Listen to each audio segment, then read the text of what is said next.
Merci pour l'invitation, parce que être ici à La Roche-en-Ardenne, c'est quand même un cadeau, malgré la pluie et malgré le stress de devoir présenter et en ligne et en vrai. J'ai dû travailler un peu à mon propre empowerment pour pouvoir pour oser parler ici, parce qu'en fait, il faut savoir aussi que je suis donc, travailleur d'une maison médicale également, et j'ai plutôt l'habitude de participer à des colloques de la Fédé. Attends, excuse-moi, il semblerait qu'il y a un problème de micro. On va juste s'assurer que tout le monde puisse bien t'entendre, ce serait quand même dommage. On peut peut-être parler un tout petit peu.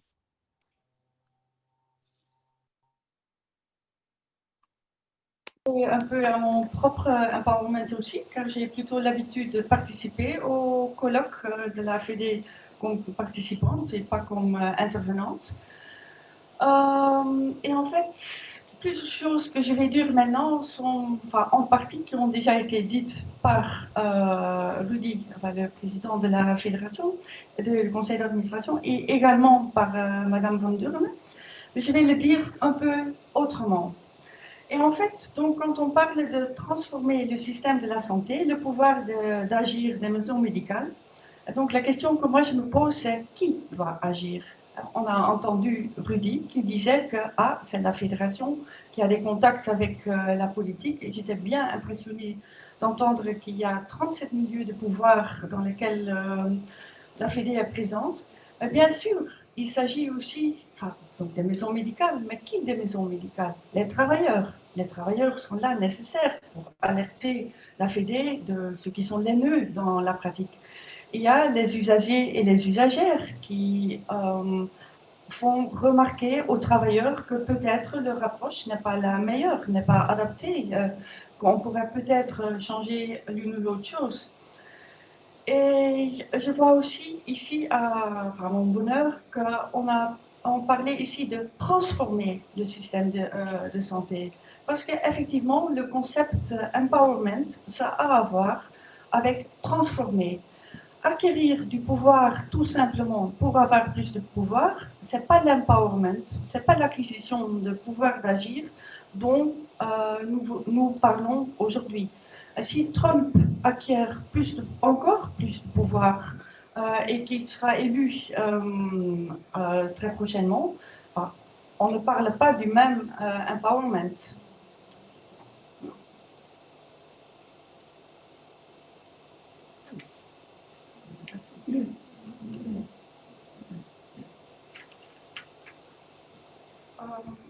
Oui, donc peut-être on peut laisser ce slide un peu de côté. Donc,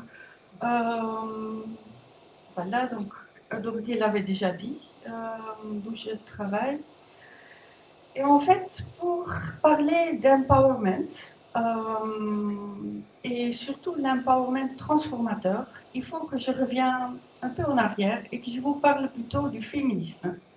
Parce que c'est grâce au féminisme que le concept empowerment a été travaillé autrement pour que ça soit vraiment un outil pour arriver à plus d'égalité. En fait, dans les années 70, les féministes ont commencé à vraiment visibiliser les inégalités des sexes et elles ont cherché des outils pour arriver à plus d'égalité, dont l'empowerment, un des outils. Leur premier constat, bien sûr, et ça paraît une évidence comme ça, mais dans les années 70, ce n'était pas comme ça, que sexe n'est pas égal au genre. Hein, et quand même aussi que genre n'est pas uniquement, ça ne concerne pas uniquement les femmes.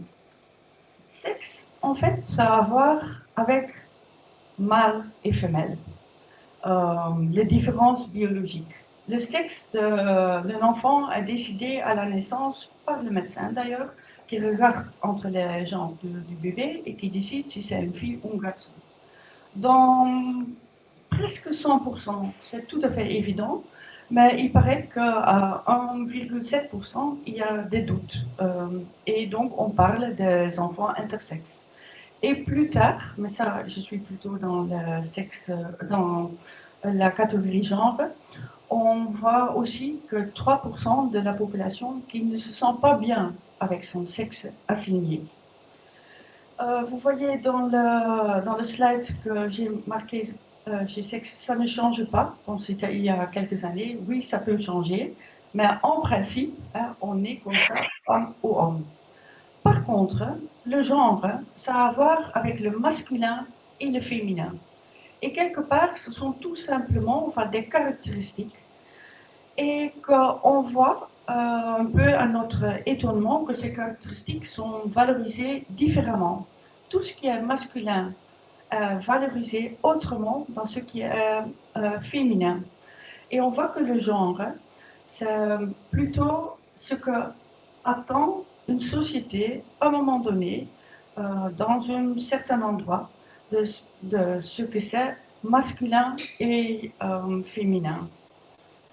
Et les féministes ont donc étudié comment ça se fait que des bêtes différences biologiques mènent à des inégalités sociales. Parce qu'on pourrait dire, bon, ok, il y a tout simplement des différences, mais hein, ces différences sont valorisées différemment et sont enfin, donc, jugées différemment. Un corps menu, la différence entre quelqu'un qui est plus fin de corps, ou un corps robuste, est-ce qu'on doit connoter ça comme quelqu'un qui est plus faible ou plus fort? Bien sûr que non. Mais en grande ligne, c'est un peu comme ça dans notre société. Et malheureusement, encore maintenant. C'était aussi fin des années 60, début des années 70, que Simone de Beauvoir disait que quelque part, quand un enfant est né, on est tous pareils. Tous pareils. Mais, oh tiens, je active mon message maintenant. Je dois activer mon message. Donc, on n'est pas femme, on le devient. Dès qu'un enfant est né, certaines caractéristiques sont déjà plus valorisées ou moins valorisées, sont renforcées ou reprimées. Et je pourrais même dire avant la naissance. Vous avez encore entendu début septembre aux États-Unis avec ces Gender Reveal Parties, donc quelques mois avant la naissance d'un enfant, qu'avec de la fumée rose ou bleue, on annonce déjà le genre, enfin, le sexe de l'enfant. Il y a eu une terrible incendie qui a, je ne sais pas, détruit combien de hectares de forêt en Californie. On ne devient pas uniquement une femme, bien sûr. Tiens, ça ne fonctionne pas. Je ne sais pas passer une slide.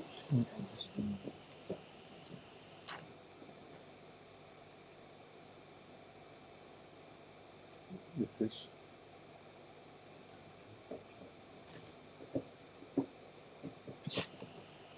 Ce que je voulais dire, c'est que bien sûr, on ne devient pas uniquement une femme, on devient un homme aussi. Et j'espère que ça ne marche toujours pas. Ah, excusez-moi. Vous voyez quelque chose ici de très stéréotypé. Donc c'est moi qui... Oui, mais tu vois que même le mâle à côté de toi n'y arrive pas non plus. Hein. Donc on peut se rassurer.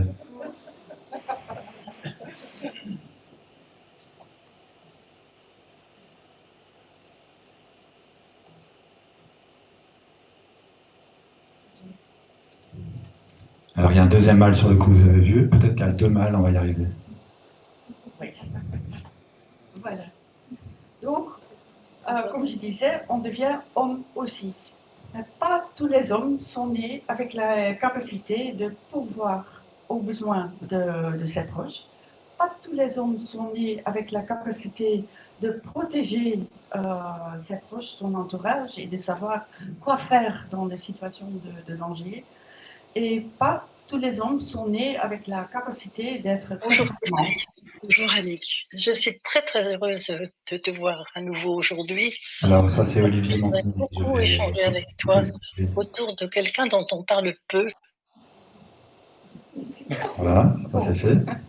Vous vous souvenez peut-être encore tous et toutes, il y a quelques années, il y avait un bateau croisière qui était coulé dans la Méditerranée.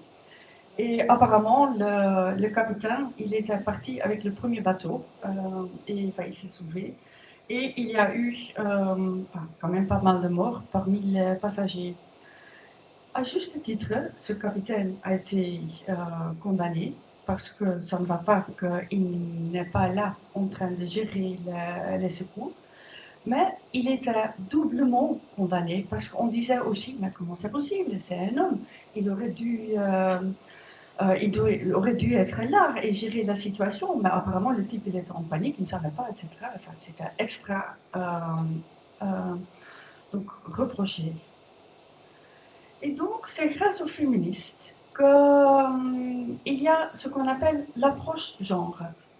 Donc, dont il y a d'un côté le concept sociologique de genre, ce que je vous viens de raconter, que, donc c'est vraiment la différence entre sexe et genre. Mais il y a, de l'autre côté, il y a aussi l'outil d'analyse genre, et qui fait qu'on regarde dans toutes les situations, on fait une analyse des relations de domination homme-femme.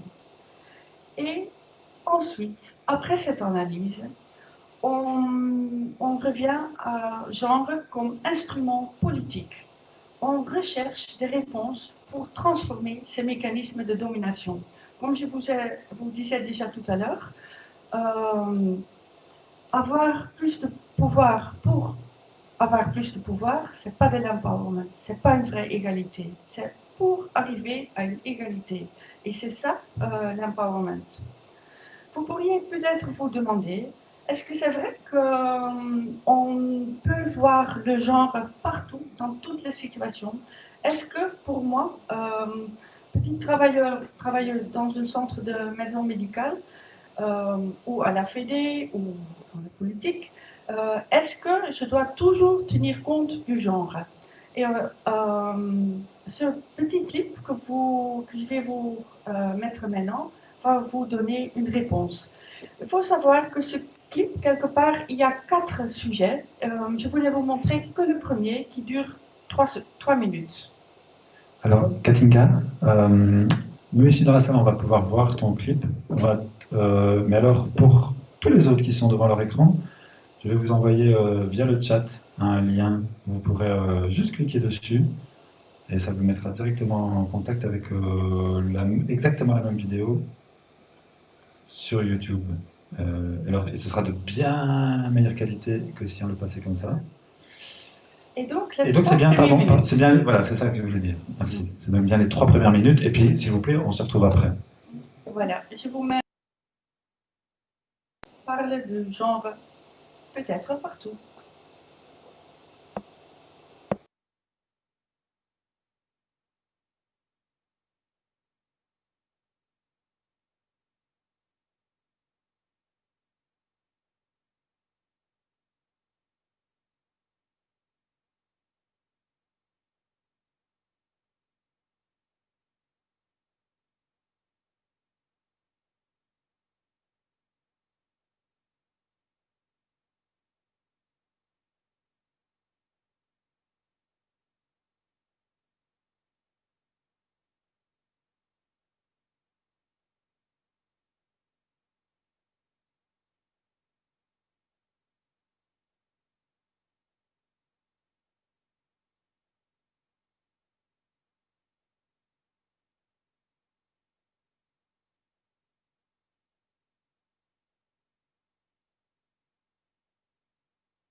On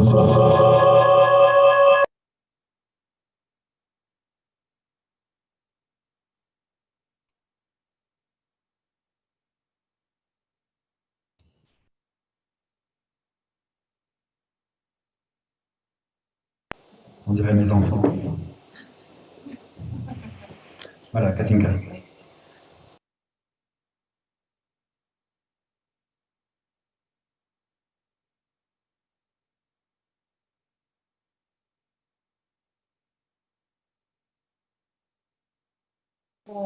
Ce petit clip. Et Attends.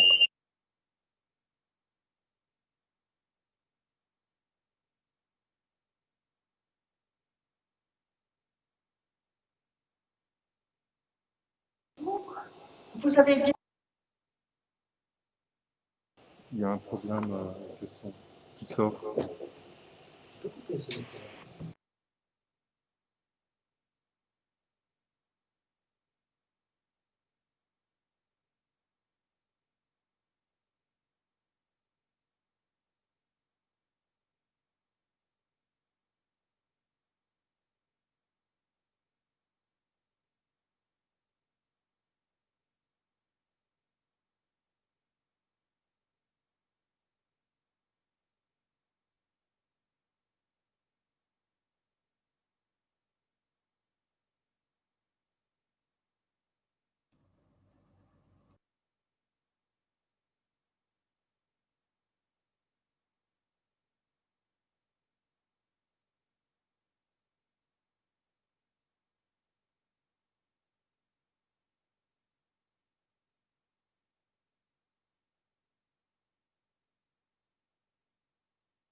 Maintenant, je crois que c'est bon. Et je Ah pourrais. non, c'est ça, personne n'entend en fait. Non, maintenant c'est bon. Alors, je m'adresse à ceux qui sont voilà, derrière leur écran. Du coup, vous m'entendez désormais? Oui, merci. Et si Katinka parle? Et maintenant, vous m'entendez. En tout cas, l'avantage du fait que vous voyez la différence là plus longuement, donc ça entre mieux. En fait, elle est en train de nous manipuler. Et voilà. Donc, je répète, j'avais parlé de genre comme concept sociologique, comme genre outil d'analyse. Et maintenant, je vais vraiment rester avec genre comme outil politique. Et le genre comme outil politique, donc, fait que on regarde toujours, comme je vous avais dit, les rapports sociaux et la hiérarchie. On essaye de les limiter, les différences le plus possible. Et on regarde aussi, pas seulement femmes-hommes, mais aussi nord-sud. En fait, vous allez voir aussi, si vous, peut-être comme pour Thérèse, vous voulez avoir mes références, vous allez voir chez moi, en fait, la moitié des références vient du Sud. Et aussi des mouvements des femmes, surtout. Parce que c'est très important dans la construction du savoir de sortir du regard eurocentré. Et donc, l'outil l'outil politique de l'approche genre, c'est l'empowerment. Et surtout, quand je reste dans le secteur féministe, c'est l'empowerment pour les femmes. Mais bien sûr, il faut aussi travailler avec les hommes, parce que les hommes souffrent aussi de de leur statut, de les attentes qu'eux, ils ont dans notre société. Et j'avais après donc envie de vous parler de l'intersectionnalité. Ce sont les femmes noires dans les années 80 qui ont fait savoir aux femmes féministes de l'Europe et les femmes blanches aux États-Unis qu'en fait, il n'y avait pas uniquement comme différence d'égalité la question femmes-hommes. C'était aussi la question de racisme. Des femmes noires qui disaient que quand moi je regarde dans la classe le matin, la première chose que je vois, c'est un visage noir. Et je ne vois pas que si je suis femme ou homme. Et le fait que j'ai cette couleur de peau noire, ça a plus d'impact et ça a créé plus d'obstacles dans ma vie quotidienne que d'être femme ou homme. Et donc, grâce à ces femmes-là, on est devenu conscient qu'il y a beaucoup de différents types d'oppression. Il y a le racisme, il y a toujours le postcolonialisme. Et quand on parle de recherche scientifique, on parle très souvent de ce qui a été fait dans le nord de la planète. Et pourtant, il y a beaucoup qui a été fait dans le sud également. Il y a bien sûr aussi des différences d'égalité entre une personne valide ou une personne avec handicap. Vous avez déjà tous et toutes rencontré des personnes qui ont rencontré des obstacles dans leur épanouissement quotidien à cause de leur orientation sexuelle, ou âge, religion, etc. Et donc, cette réflexion sur l'intersectionnalité s'est rajoutée à la réflexion entre les inégalités à cause du sexe et les discriminations.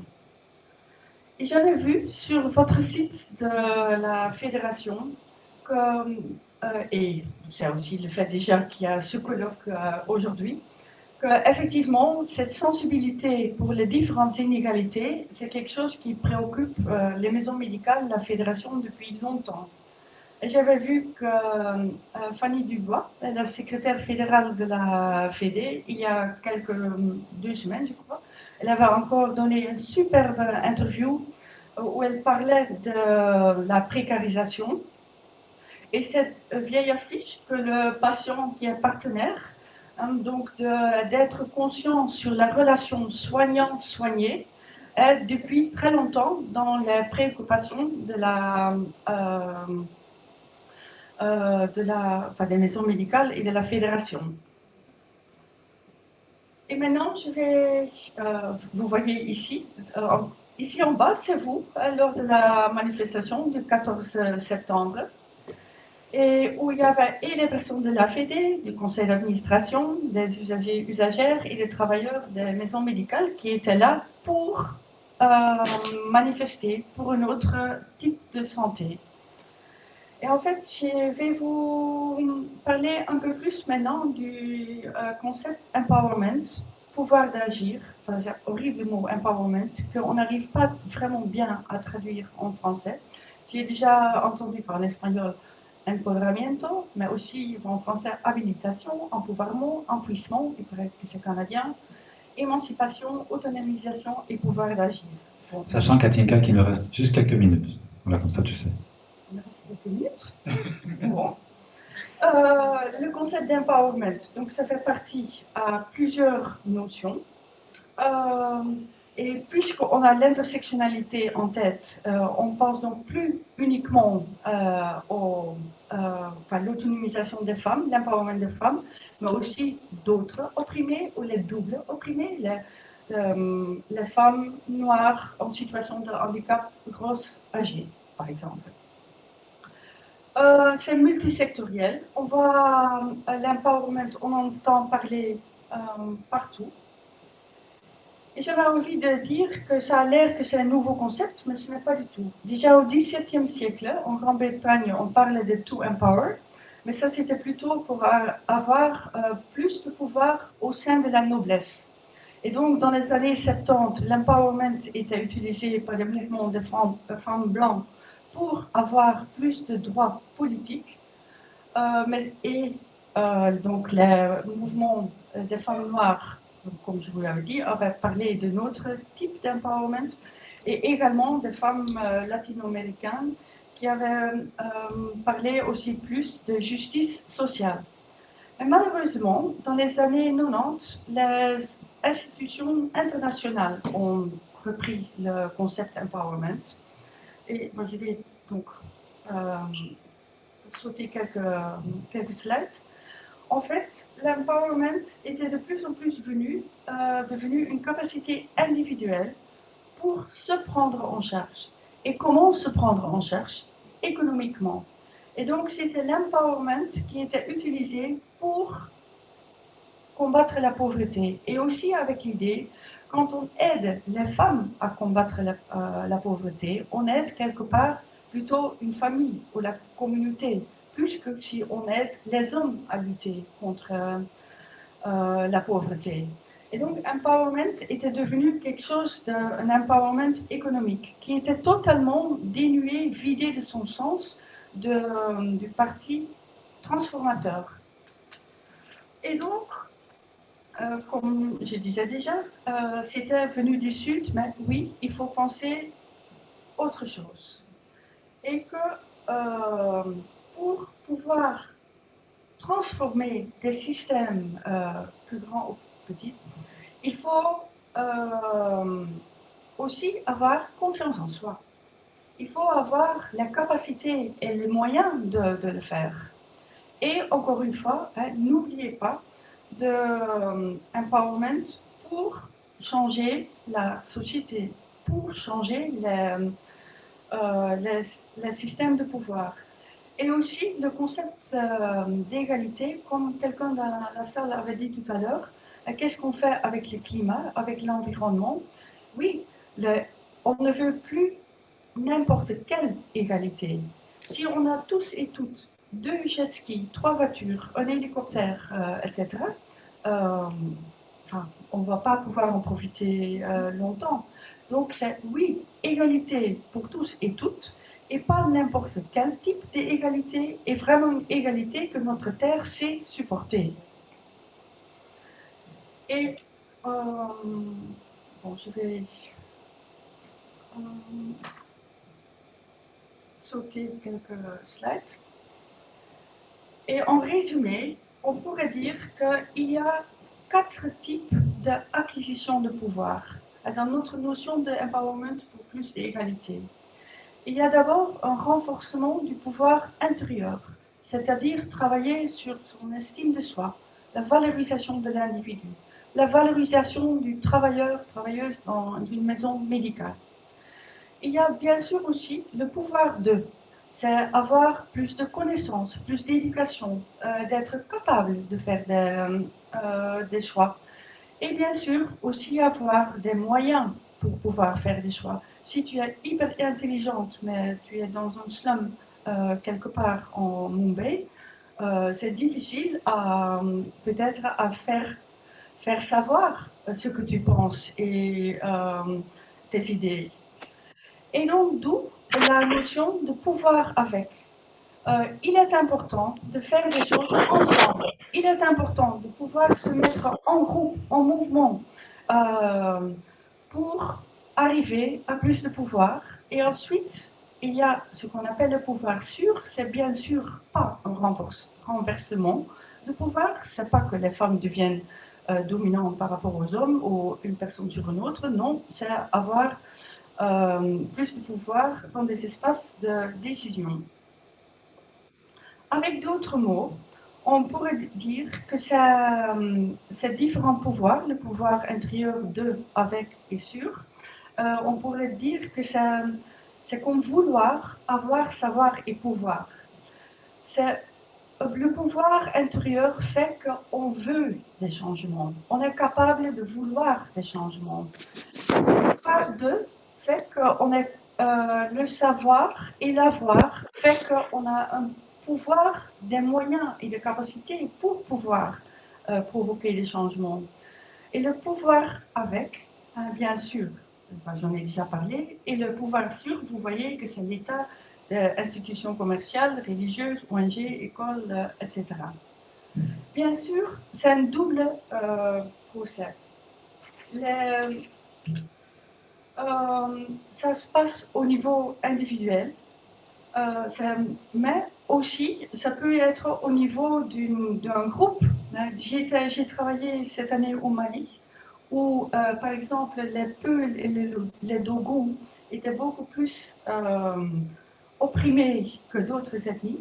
Et là aussi, le pouvoir intérieur était là pour donner plus de valorisation, estime de soi, à des communautés qui étaient opprimées. Il y a donc le pouvoir, enfin, la dimension collective qui a un rapport avec le développement, avec les changements politiques et sociaux. Une chercheuse de Zambie, Sarah Longwe-Ukile, elle a parlé de que cet empowerment, il faut l'avoir dans beaucoup de domaines différents. Et que quand on est présent dans les différents domaines, on a plus facile de savoir où il faut intervenir. On sait quels sont les contextes, qui prend les décisions, quels sont les processus de prise de décision et qu'est-ce qu'on peut modifier. Et on voit comme ça les 5 domaines, le bien-être, qui a aussi donc le bien-être matériel, revenu et santé. C'est l'accès légal des femmes et des hommes aux facteurs de production, de formation, et ça permet de comprendre que les inégalités sont avant tout des aspects socioculturels et pas biologiques. Il y a la conscientisation qui permet l'analyse de la différence entre les discours de ce qu'on entend et la réalité vécue. Et en même temps, donc, il y a la participation. C'est femmes et hommes qui participent de manière égale au processus de décision et de planification. Et il y a le contrôle, l'égalité de contrôle sur les facteurs de production, des bénéfices et les prises de décision. Et ainsi, dans son modèle, Sarah Longwe explique que l'empowerment, c'est un processus qui va de bien-être à participation à vie politique ou engagement citoyen. Et le plus qu'il y a une acquisition de pouvoir dans ces 5 domaines, de plus qu'il y a d'égalité et de pouvoir et confiance en soi. Alors, Katinka, il nous reste, tu sais bien ce que je vais dire, très peu de temps. Et pour être sûr de ne pas louper les choses qui sont à venir, que tu voudrais encore dire, Oui. là qu'il faudra Donc, nous emmener. On ne va pas jongler avec le clip suivant. Mais non, s'il te plaît. J'avais envie de parler de votre mémorandum, où j'ai vu 10 recommandations. Et quand j'ai la grille d'analyse en tête, je vois qu'il y a 3 recommandations qui sont là directement pour augmenter le pouvoir d'agir des usagers. Il y en a 6 par rapport à l'accès à une santé de qualité et accessible. Et il y a une sur la valorisation des métiers de première ligne. Et en fait, ici, je voulais faire le lien très vite avec les déterminants sociaux et environnementaux. Et en fait, qui font vraiment qui permettent à nous de comprendre de quoi dépend un état de santé de quelqu'un.